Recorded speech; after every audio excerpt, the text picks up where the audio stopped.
Bonjour à tous. Donc Corentin Labelle, Antoine Bertolotti, on a monté Mélipolis, qui est donc un concept de ruche connectée en milieu semi-urbain.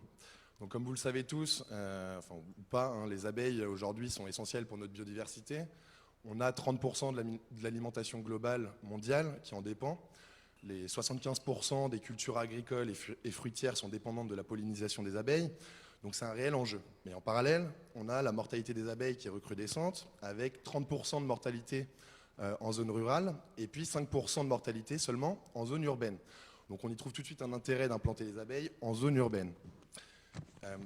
Ce constat, il a été, enfin d'autres s'y sont penchés dessus, on va dire, depuis plusieurs années, avec beaucoup d'acteurs qui sont venus réimplanter, on va dire, l'apiculture urbaine à travers des modèles souvent de location de ruches pour les entreprises. La problématique de ce développement de modèle, c'est que, alors oui, c'est bénéfique aux abeilles, et effectivement, on vient réimplanter les abeilles. En revanche, le miel, lui, le consommateur final, il n'y a pas accès. C'est-à-dire que le miel qui est produit aujourd'hui sur les toits de Paris a vocation d'être offert souvent comme des coffrets cadeaux de fin d'année pour les entreprises. Mais nous, consommateurs, nous Parisiens, on ne va pas pouvoir y accéder, on n'aura pas du miel local. Alors qu'on a un marché en France de miel qui est complètement déséquilibré, avec à peu près un tiers de la consommation, de la consommation française seulement qui est produit en France. Donc on voit bien qu'il y a un manque de miel, il y a environ 13 millions de ruches qui sont manquantes en Europe, mais en parallèle, le miel qu'on produit chez nous, on ne donne pas accès aux habitants des villes. Donc sur ce constat-là, on a cherché en fait à donner accès à du miel 100% local à tous, en créant des écosystèmes participatifs qui viennent impliquer les collectivités, les habitants, et puis les entreprises ou même les commerces locaux. Donc les collectivités, c'est simple, hein, il n'y a pas de moyens financiers, seulement on demande une mise à disposition d'un terrain pour y mettre un rucher, pour y mettre des ruches. Ces ruches, deux modèles vont se poser. Donc le premier, c'est le parrainage d'abeilles pour les habitants de la ville.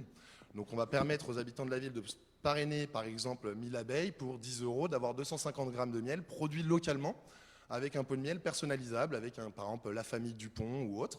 Et puis en parallèle, les commerces locaux, on leur offre un moyen de communication et de la visibilité accrue locale en leur permettant de sponsoriser une ruche et de s'engager de manière éco-responsable. Et plutôt que de venir payer des publications qui coûtent très cher dans des journaux locaux ou des publicités au cinéma ou autre, on leur propose d'avoir un autre vecteur de communication beaucoup plus engageant et beaucoup plus responsable. Je vais laisser Antoine présenter comment ensuite on met ça en œuvre. Merci Corentin. Donc tout d'abord, je vais revenir rapidement sur le métier de l'apiculteur. C'est un métier qui revient un peu au goût du jour avec la volonté de vouloir se rapprocher de la nature et notamment redévelopper et redynamiser la biodiversité en milieu urbain. L'apiculture, c'est un métier qui demande de nombreux entretiens. Un rucher, il faut savoir qu'il y a 10 à 20 visites à effectuer chaque année et notamment ça demande une présence accrue à partir du printemps jusqu'à la récolte, on va dire, à la fin de l'été. Et il est très important aussi de pouvoir bien cibler ces interventions, de pouvoir faire un état des lieux du développement des colonies en fonction de la météo, de voir s'il n'y a pas des nuisibles ou des parasites qui pourraient affecter les colonies. La problématique qui découle de ça, c'est qu'il faut pouvoir cibler ces interventions et pouvoir évaluer la santé et le bon développement des colonies. Pour ça, nous avons été approchés par l'opérateur de téléphonie Orange en partenariat avec Ostabi qui est une start-up qui développe des capteurs connectés à installer dans les ruches. Globalement, comment ce capteur fonctionne ?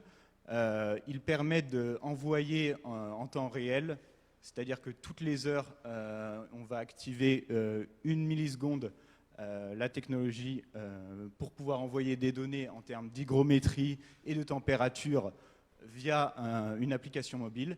Et cette technologie, qui est la technologie LoRa, qui est peu nuisible aux abeilles, étant donné qu'on est activé seulement 1 milliseconde par heure pour envoyer des données, va nous permettre de contrôler le taux d'hygrométrie, c'est-à-dire le taux d'humidité et également la température de la ruche, et de pouvoir cibler nos interventions de manière à déranger le moins possible les abeilles et pouvoir optimiser le bon développement des colonies et de la production de miel au final.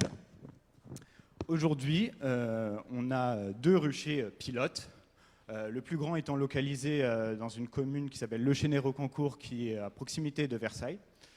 Elles sont équipées en boîtier connecté Et on a souhaité développer ce concept tout d'abord dans cette commune, car c'est notre commune d'enfance. On a tous les deux grandi là, on s'est rencontrés via une association sportive dans cette ville. Et notre ambition, ça va être du coup via ce pilote qui s'avère très, très concluant cette année, de pouvoir nous développer dans les autres communes autour de Versailles, dans les Yvelines, en Île-de-France de manière plus large, et de pouvoir du coup donner la possibilité à chaque habitant de différentes communes, en créant des petits écosystèmes, de pouvoir accéder à leur miel 100% local. Donc